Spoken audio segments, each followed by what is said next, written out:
back last year in September, they announced that the layoffs that were going to affect Ballistic Moon did hit, but now they're fully shutting everything down. So what was weird is that the Until Dawn remake was released in, was it like December or something?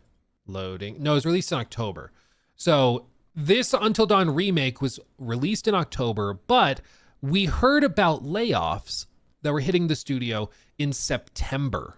And they announced all of those layoffs in September. So before their project had even launched, they were laying off a bunch of members of the studio. Sony Publishing was, or I guess their parent company, which I think is Sony. Either way, a bunch of employees were being laid off before it even launched.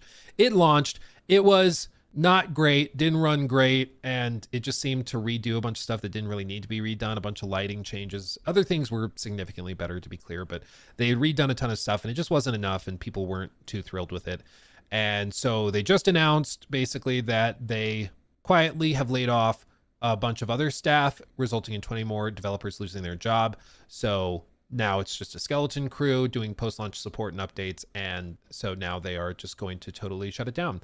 Regarding working at the studio, most people who spoke said that it was generally a good place to work. Many spoke highly of their teams and the work being done. What they didn't like, though, were instances of unpaid overtime. One former employee equated to weeks of unpaid work, and that the internal announcement of redundancies came after the team had worked overtime. Nice reward for our hard work. Ballistic Moon's leadership is yet to put out a full official statement on the status of the studio and whether or not it has been or will be closed. In technical terms, it remains active in name, should a publisher sign on or funding come from elsewhere.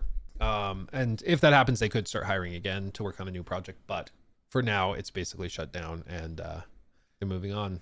It's too bad. It's too bad. It seems like they just decided, whoever is running the studio was like, the money's not really there. Let's just shut it down.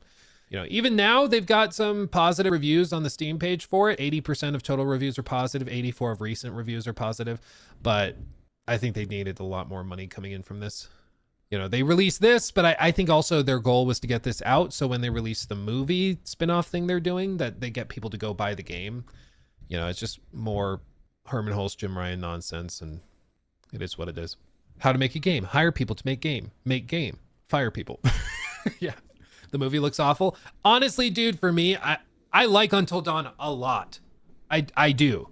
But I'm still like, what I liked were the choose your adventure stuff. Like I like that stuff. I don't know why I'd be interested in a spin-off movie that has nothing to do like, then it's just a generic horror movie. Like, why do you think I would be super into that? It's just that corporate executive thing where it's like, hey, we have this thing people like, make a movie of that thing. We make money. That's really the extent of the thought process.